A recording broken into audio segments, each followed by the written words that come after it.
माझ्या मुला माझे वचन सुखास माझ्या आपल्याला साठून देशील, आपले कान ज्ञानाकडे देशील, आपले मन सुज्ञानाकडे लावशील, जैविक काळ त्याला हाक मारशील, सुज्ञानाची आराधना करशील, जर उपायाप्रमाणे त्याचा शोध करशील, गुप्त निधीप्रमाणे त्याला उभवून काढशील, तर परमेश्वराच्या बाहेरची जाणीव तुला होईल आणि देवाविषयीचं ज्ञान तुला प्राप्त होईल.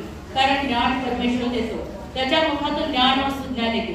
सरावासाठी तर यश प्राप्तीचं सुलभ करीतो, सात्विक पाण्याने चालण्यासाठी तो ढाल आहे, अशासाठी की त्याने नीती मार्गाचे रक्षण करावे आणि आपले भक्ताचे मार्ग सांभाळावे.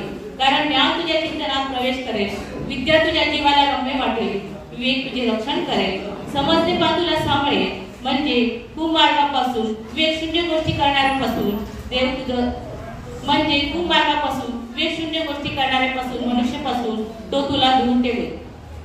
तो आपला सरळपणाचा मार्ग सोडून अंधकाराच्या मार्गात चालतो, त्याला दुष्ट कर्म करण्यास आनंद वाटतो, दुष्ट कर्माच्या कुटीत त्याने तो उल्हास पावतो.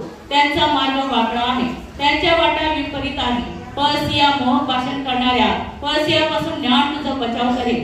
कारकिर्दीत आपल्या तरुणपणाचे मित्र सोडलेले आहे, ती आपल्या देवाचा करार विसरलेली आहे, ती आपल्या देवाचा करार विसरलेली आहे.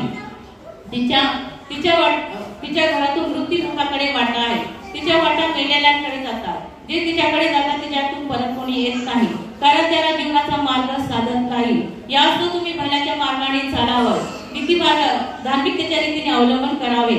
कारण सरळजात त्या देशात राहतात, सात्विक जात त्या देशामध्ये वस्ती करतात.